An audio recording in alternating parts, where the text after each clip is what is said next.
Ooh.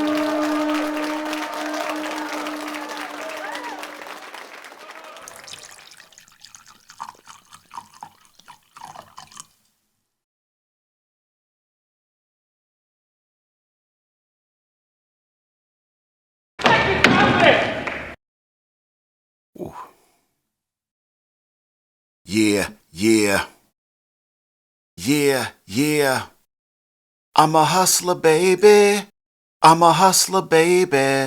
I know heartbreaks, setbacks, bitchin' for crap out. I'm sure I'ma get back. I've been through the ups and downs. You know I get around, so to me, it's all a part of the game. Make money, make money. When shit hit the fan, we'll take money. Southside. Back on the block. Like Quincy Jones, baby. To get that rap. That chat recap. About that good Power Book 3, Raising Kanan. Season 4, Episode 3. Entitled Bygones. I am your humble and most honorable host, Real. And this episode is brought to you by none other than that good VSOP. That Brandy. I really miss you, Brandy.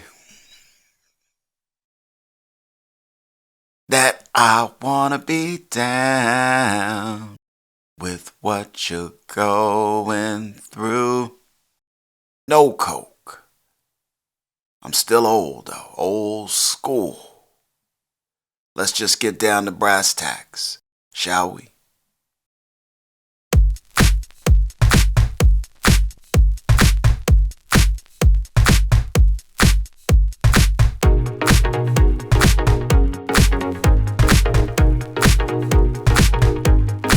House music.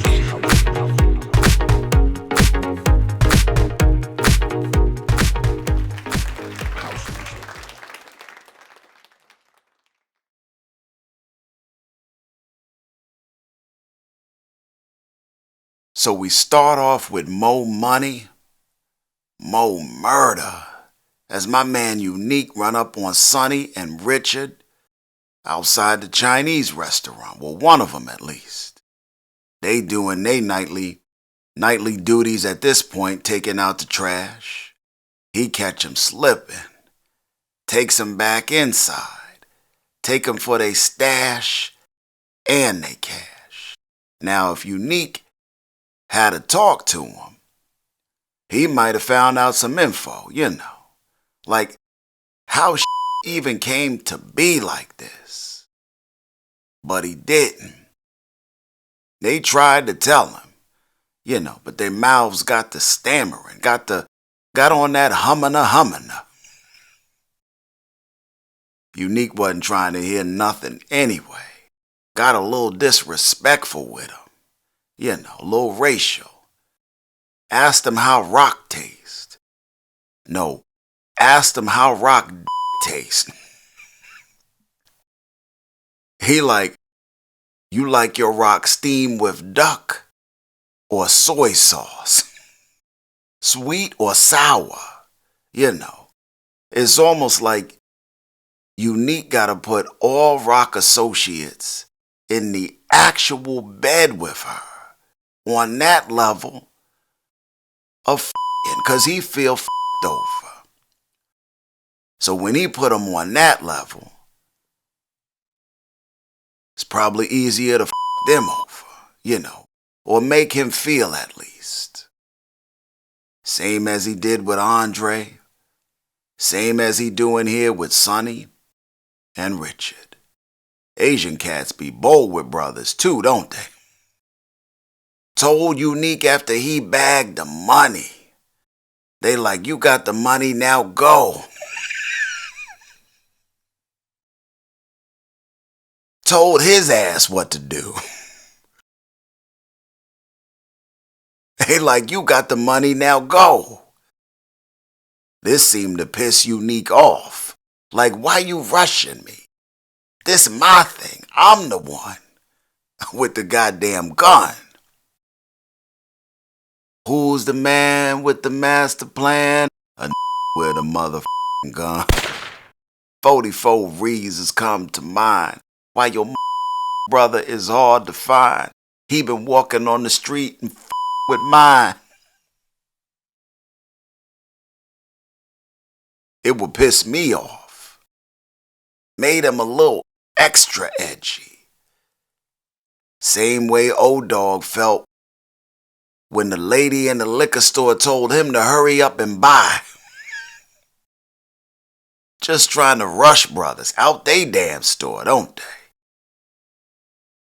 Even when they got the gun. Even when the brothers got the gun. In both scenarios, though, I feel there's a good lesson learned. You know, because they both ended in disaster. I can dig it, though. Before you know it, that crooked-ass silencer dispersed 2 shots.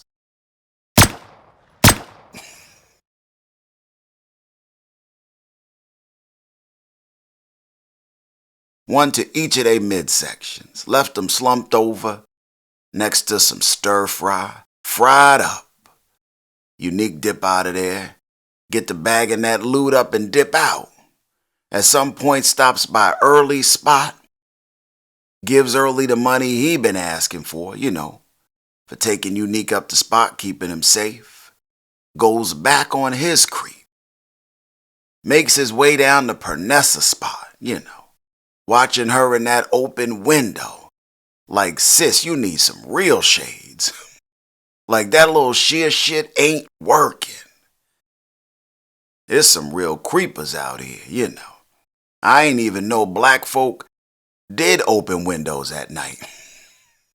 Or sheer shades for all that matter. I digress like a mofo.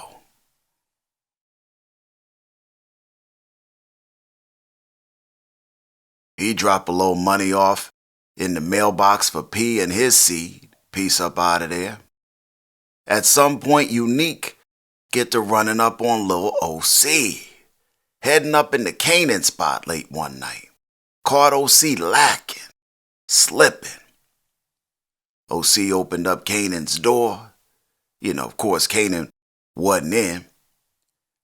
He opened up Kanan's door. Unique slid his ass on him. Tossed his ass like an old salad. Yo, he pushed little homie down with the index finger. He one-handed OC and all of that. Then he hit his ass with that buster. Hit you with no delaying, so what you saying, yo? Silly with your ice grilly, what the dilly, yo? When I be on the mic, yes I do my duty, yo. Wildin' in the club like we wild in the studio. You don't wanna violate, baby, really and truly, yo. My main thug villain named Julio, he moody, yo. Told his ass to put his hands where his eyes could see. Closed the door like Teddy Pendergrass. Looked like he was about to turn OC lights and TV off. Unique was on that biggie. Get ready to die. Tell God I said hi and throw up some ice for the nicest MC. Shit was unbelievable how OC was about to get got. You know.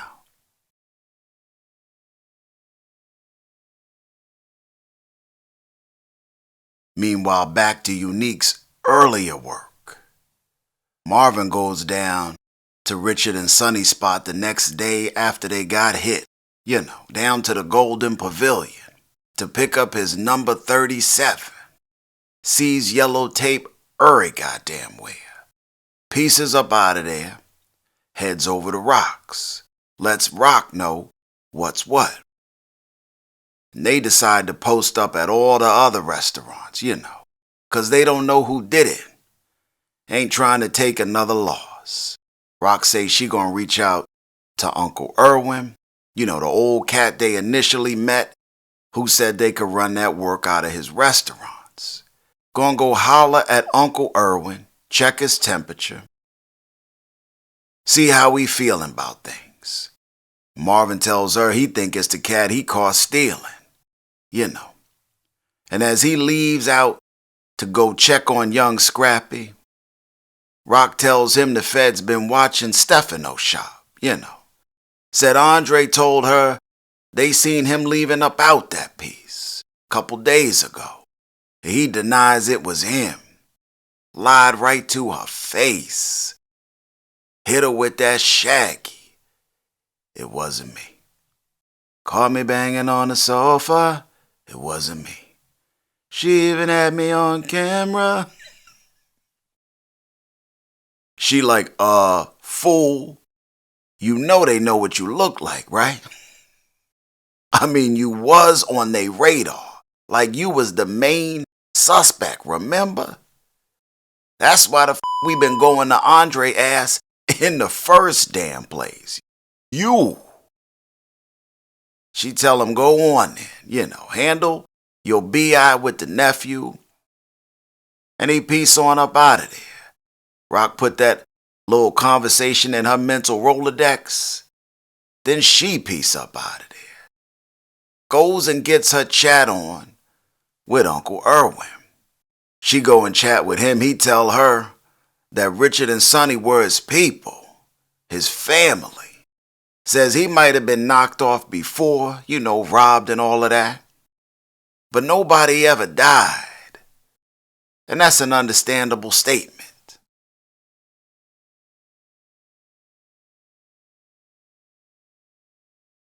Like I can dig it. Tells Rock he ain't with the no more. He want out. Rock get on her drug boss management chat 101. Ask Uncle Irwin if he was married.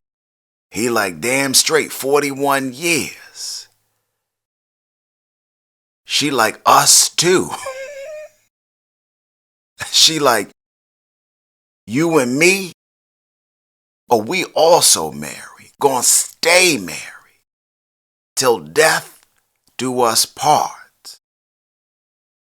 Don't want the death do us part to come before Christmas now, do you? As if death wasn't already knocking at their doorstep, you know. Hence the reason why she was here in the first damn place. Uncle Irwin didn't look like he wanted any parts of what she was talking about. Also, an understandable statement. That's the one that mattered. Rock looked like she told no lies. Pieced up out of there.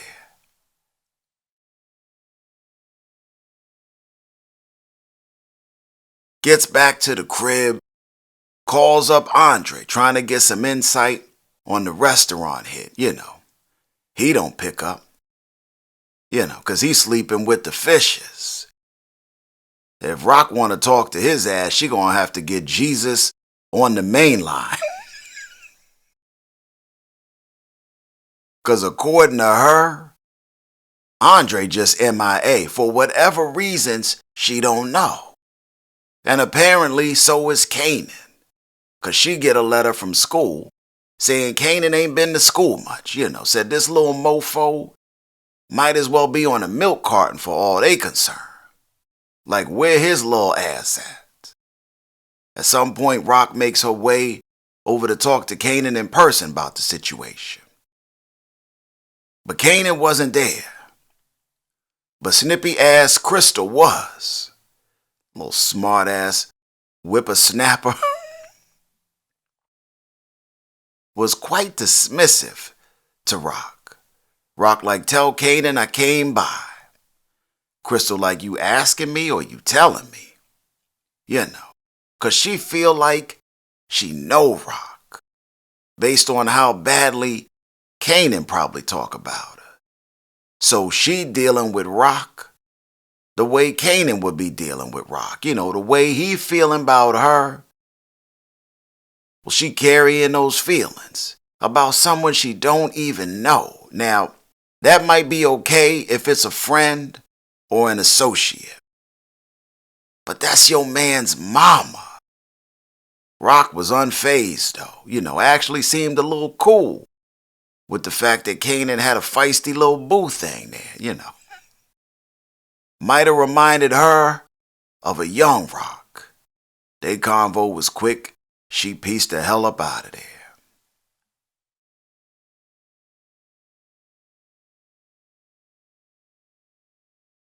At some point, Rock makes her way down to one of the Chinese spots they holding down, checking on things with the crew. This mofo Quan roll up, pissed about the recent hit on the Chinese restaurants and his people. Told Rock she making them look bad, so she need to find out who responsible ASAP. He like, I'm out here looking weak in these streets. He like, I'm always out here waiting on you to make moves that you need to make. Told her she was replaceable, the opposite of Beyonce, according to his ass. But in Tom Petty won't back down fashion, from no one, supplier or no supplier, Jesus or Beelzebub, tells him he must not know about her. She like, you say that shit like I'm supposed to agree. Now, it wasn't the most powerful, it wasn't the hardest comeback, Because Rock ain't stupid, shit, mama still got drugs to sell. But it wasn't nothing either, it wasn't that be quiet and be subservient type shit. He give her the look over, the old stare down, like, he pieced the up out of there. Meanwhile, on the other side of town, while Rock was handling that BI, Marvin was handling his BI, Get to checking on the nephew. Busted up in his crib. Last time Lil Player ran into Marvin, Marvin checked him for stealing drugs. Last time Marvin had that gun on him, about 20 ounces of that white stuff fell out his drawers. This time, damn near 20 ounces of that brown stuff fell out. Is it drawers or draws? I don't know, but damn near 20 ounces of that brown fell out this time. Goddamn Mr. Hanky. Marvin put the pressure on Lil Homie. Had the gun all up in his grill. At some point realizes he ain't have nothing to do with it. Lil Player like, oh no, what happened to Clarabelle? Marvin befuddled as a mofo. He like, Clarabelle? What the is a Clarabelle? What is that, a cow or some Lil Player tell Marvin that's Sonny and Richard's daughter. Marvin get all soft-hearted, because Marvin a killer with a conscience. He get to apologizing for every goddamn thing. Like it was all his fault. Get a little sentimental, Realizes little Clarabelle is now an orphan. He pieces up out of there on a goddamn sad note.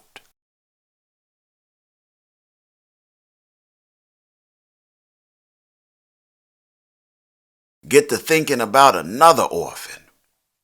One who calls him Uncle Marvin. Makes his way down to see Early Tyler. Asks if he know anything about the Chinese spot hit. Early get on that Helen Keller. He don't know didn't hear ain't see but he saw that cash Marvin threw his way. In case he remembers something, he saw that shit. Marvin asks about Early's aunt. Apparently she does some work with some child services. Early says, yeah, and from that discussion looks like a call is made. Also looks like an address is retrieved. 'Cause soon we find Marvin making his way over to Lil Amber's school. Lil Amber, Gerald's daughter from last season. Same old G. Marvin catches her sight. He like, Amber. She like, Uncle Marvin. One of the best feelings in the world is when a child see you out and about You know, one of your nieces, nephews, or maybe one of your kids. You know, a kid like between 3 and 8. A prepubescent little player. Or playette. Hit you with that, daddy. I digress like a mofo. Amber and Marvin have a little moment. The daughter that survived Gerald and all his BS. The other daughter ain't make it under Gerald's fiendish watch. Marvin hits Amber off with a little package, you know, a little letter. You know, 'cause Marvin a caring mofo. Goddamn school officials was keenly watching his ass, wasn't they? Like, who this mofo? Security? We might have a little situation here. Goddamn principal was outside and shit. Amber and Marvin got a little hug in. The goddamn school superintendent intended to come over and see what the f was up. Like, what the f is going on here? This motherfucker just pulled up. You know, it was cool till Marvin put them hands on little Amber. I gave her that embrace. They like, something don't look right over this.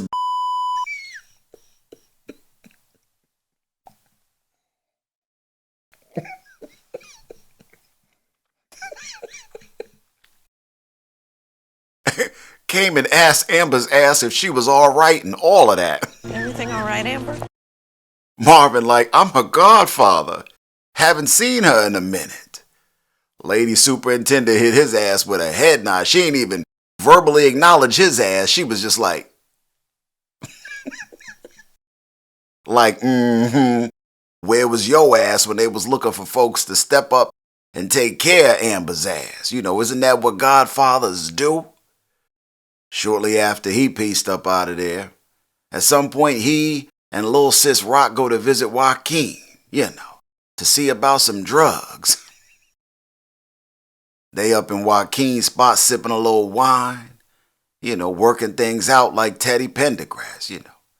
We can sip a little wine, work things out. We can work things out.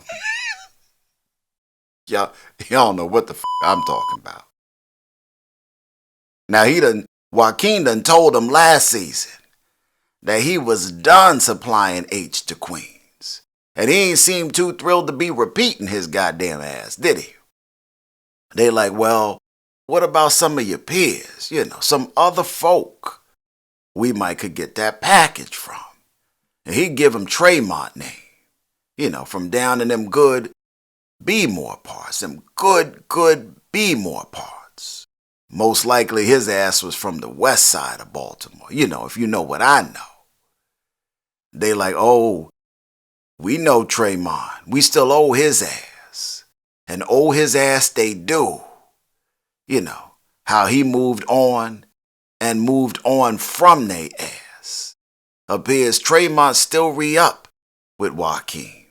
And just might be Rock's ticket to moving on from Quan.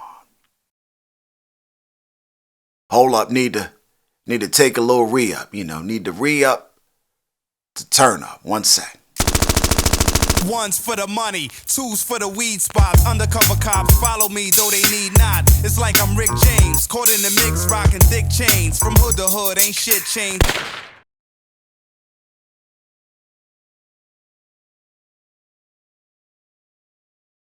At some point, Juke and Marvin get a little breakfast wrap, you know. Juke was eating that goddamn breakfast like she hadn't eaten in years, you know, 'cause she fresh up off that Army AWOL. Juke was tearing them good goddamn hominy grits up, wasn't she? The f is a hominy?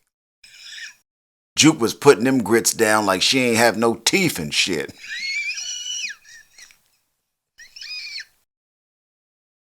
She was inhaling the shit out of them goddamn grits. What the f is a grit? Yo, Juke was humming and shit. That's when you know my meal is good as shit. Juke and Marvin waiting on army reps to come knocking on the door, to find out why she jetted. Eventually they get there. They like, damn, Juke, what the is up? Just peace out on your country like that? Just made tracks on they ass. Told them she tried it. Wasn't quite for her.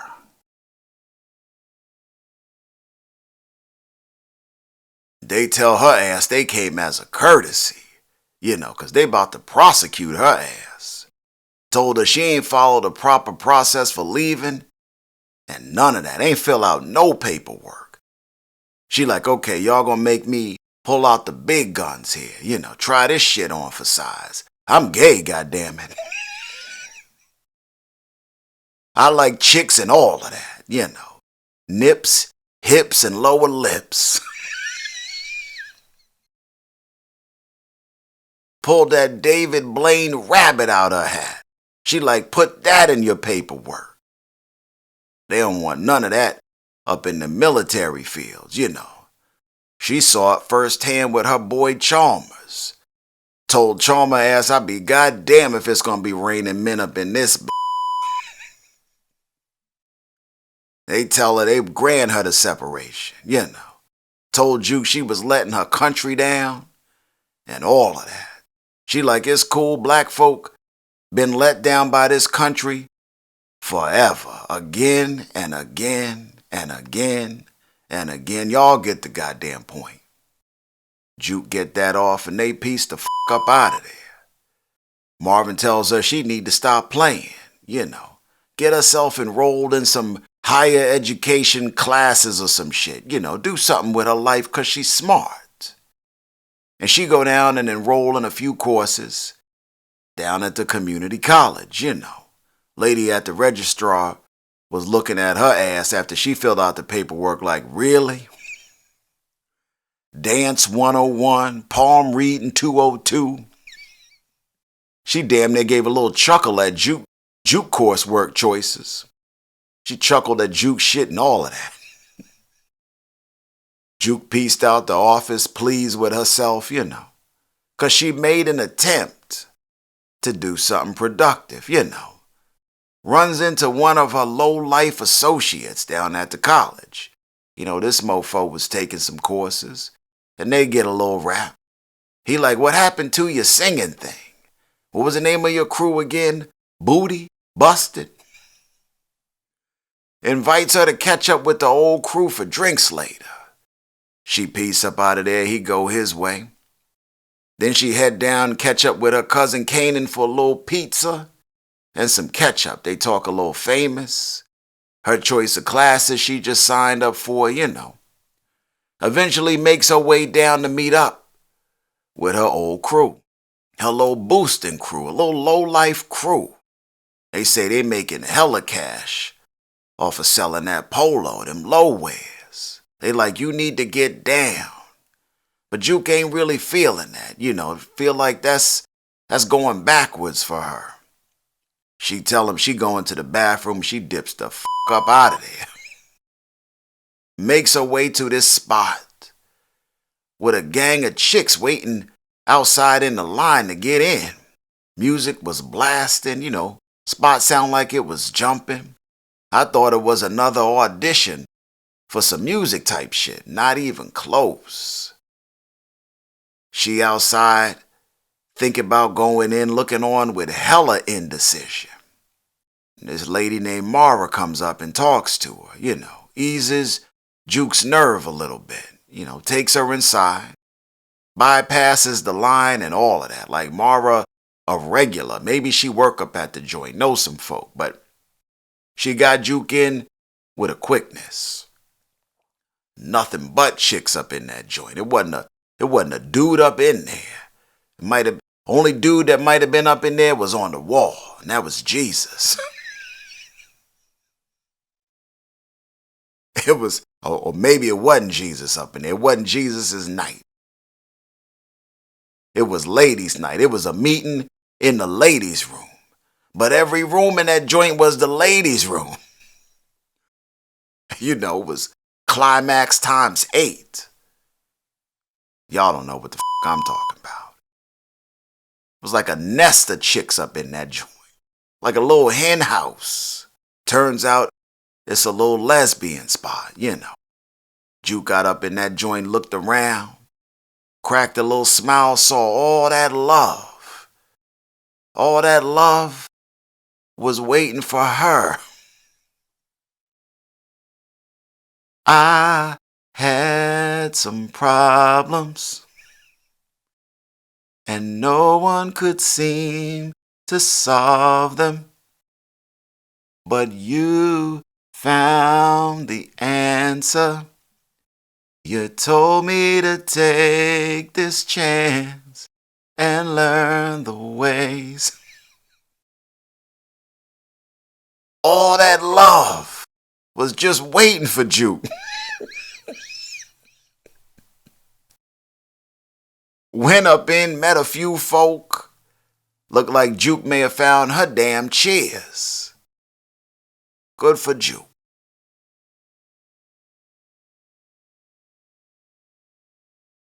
Meanwhile, on the other side of town, Lou up in his spot getting ready to start the day. You know, the early bird catches the worm and all of that. Comes out his bedroom with the shirling on, steps into the living room. Goddamn B Rilla got that joint lit up. Goddamn soda cans was tipped over.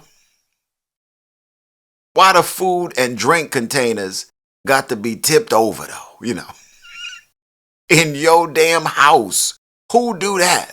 Like you sitting there eating your food, drinking your soda cans, then you just tip the shit over, you know? Eat the Chinese food out the container, then knock the goddamn container over. Like, where the they do that at? The tip over is crazy. Goddamn diet soda cans was on the kitchen ledge, crunched up. The goddamn soda can was crunched.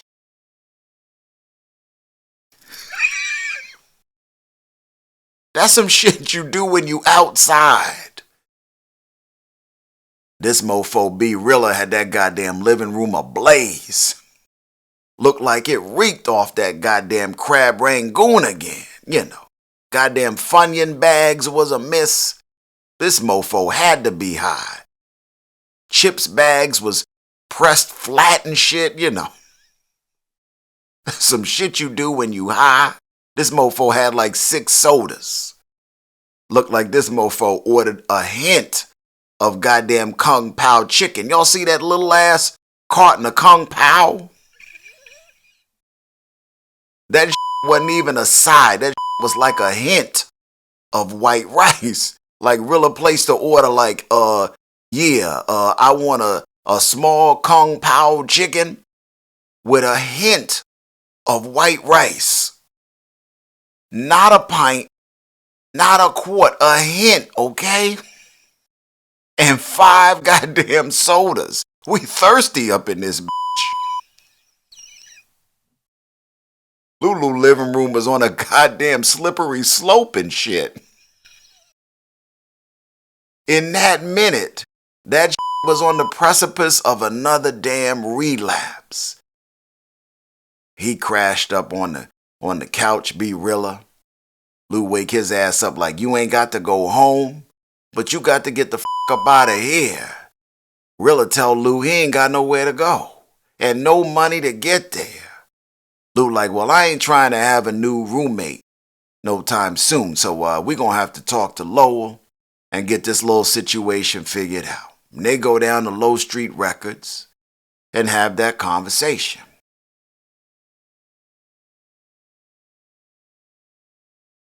It didn't go so great initially, you know. Rilla got heated about his lint-filled pockets and slave labor contract. Says he was in jail because even with the deal he had initially, putting that work in at the label and all of that, he still ain't have enough bread to feed his family, which is the real part of the record business. But I'm like, what family?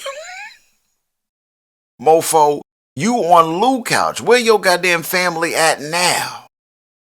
And Lowell felt like we done paid for this cat's legal fees to get out of prison plus some. So he ain't feeling putting any more money into B-Rilla until he sees some B-Skrilla. You know, clearly you can see the dilemma here, which they end up solving by giving B-Rilla that old recoupable advance, you know. Gave B-Rilla a little loan to pay for a place to stay, keep him afloat and all, you know. Before it's all over, Lowell give Rilla a little Jewish U.S. history lesson. You know, got a little tired of Rilla's remarks about him being a Jew. And in the end, Lowell appreciated Rilla calming down for a minute to let him speak, to listen to what he had to say. And Rilla appreciated the advance, so they both walked away winners in a sense. Both feeling like they had been listened to and heard.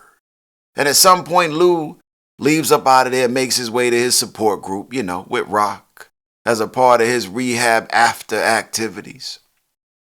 Gets up and speaks his truth about his experience in the Happy Acres, you know, the lucky farms. Talks about how he connected with himself, and he truly wants to do better. Look like Lou on that positive path. Him and Rock get a little rap afterwards, and they peace up out of there. Then he go home and get a little rap and grub with what looks like his new permanent roommate, B-Rilla.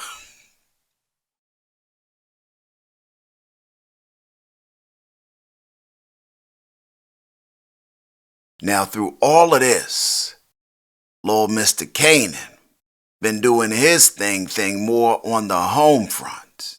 He and Grandma are getting a rap, as he is now the de facto and sole consoler-in-chief, comfort provider for his dear old grandma, Mama Joyce. He comes by and brings her medications, you know.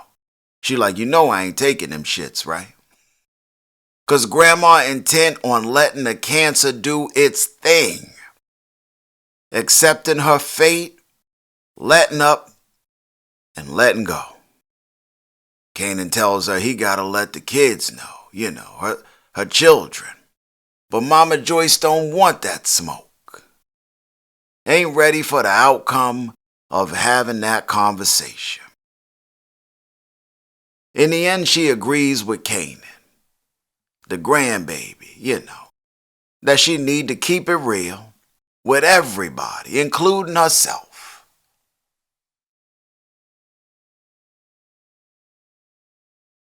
And at some point she call a dinner together, you know, of everybody.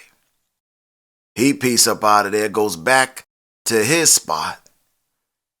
At some point is doing his books, you know, his money management. Crystal up in the spot, riffing that they need to move, 'cause she just ran into Unique outside. Had a when keeping it real goes wrong moment with his ass. You know. He literally bumps into Crystal outside their apartment building front door. He bumped the shit out of Crystal ass, you know. He damn near took Crystal off her goddamn feet. She like, no you didn't. She like, mofo, an excuse me would be nice. The way he bumped into Crystal ass, and excuse me wasn't gonna fix that. Not for your average. That little statement she said stopped Unique right in his tracks, middle of the street. He turned around, partially doubled back like, mofo, what? And while no more words were spoken, his visual response spoke enough. Lil' Boo broke the hell out, didn't she? With the quickness, her ass got to skedaddling up out that. Comes upstairs, tells Kanan, look, we got to move, goddammit. You ain't even supposed to be working from home. What the f is going on here? Tells Kanan about the run-in. He brush it off like, that's half the mofos up in this building. What you want me to do? Tells her she can go back to her mom's if she want. But apparently her mom's man liked to sit on the couch and scratch his balls. Then come dap her up like, yo, what's up, little playette? He like this. Yo, what's up, little playette? How you living? How you living? Smelling like old sour cream and onion chips and shit. On his palms and his fingers. You know, motherfucker like, god damn. Told Kanan she wasn't going back home to that. Convinces him to go apartment looking with her, you know. Put that love on him. And they go looking at apartments. Now, at first, Kanan was just entertaining Crystal little ass. You know, he like, all right, I'm going to do this. Shut her up, you know. We going to look at these apartments, but I ain't really trying to spend no extra money. You know, because Kanan ain't trying to increase his out-of-pocket expenses. Money already tightening up a little on that work front. But he runs into this cat, you know, at one apartment who saw him and Crystal were a young black couple, told him the apartment wasn't available when it just was. Like he was showing the apartment to motherfuckers before them. Got Kanan pressure up a little bit, you know. He like, oh, hell no. Next place they went to, Kanan made sure he copped it. That mofo was not leaving today without a goddamn apartment, you know. Because now it's all about what they not going to tell him he can't do. Hit the landlord of the next spot with a cash payment, like 3 months deposit, an extra non-refundable deposit just for him. Cops a place, eventually makes his way down to his grandma crib, you know, for that dinner she was planning. Catches up with his mama outside before going in. Had that come to Jesus moment with Rock, you know, about him going to school or not. They go inside. All the Thomases up in there like, what the going on up in here? Because mama don't have nobody over for dinner. She up in there cooking and got her church clothes on. You know, they like, the is up? They up at the table, goddamn silverware was doing more talking than the Thomas family, you know. Only good energy being passed between that crew came in the form of a biscuit. Mama Joyce up at the table spitting proverbs and Confucius quotes and shit. Why are we here? What is you doing tonight? Cut the BS. Cut the talk to us. And she cut the tells him she dying.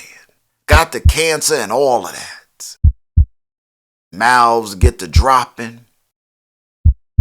Rock get up and make a damn fuss and fool out of herself. She like, oh, you just gonna tell us this shit over some damn pot roast? Like, motherfucker, what you want? What, would you wanted it over some grits and eggs and shit? Like, what the Mama Thomas looking at Kanan like, see? What I tell your ass? I told your ass this was a bad idea. Knew she was gonna act a damn fool. Everybody else looking shocked at the news, you know. Of course they are, because they all care. Of course they care. Rock was shocked too. But her shock turned to attitude, and her attitude turned to anger. Rock hit her and the table with a this. Pieced about the room, leaving Kanan whole mouth agape. He like, what the hell just jumped off up in here? Wasn't expecting that, was you, Kanan?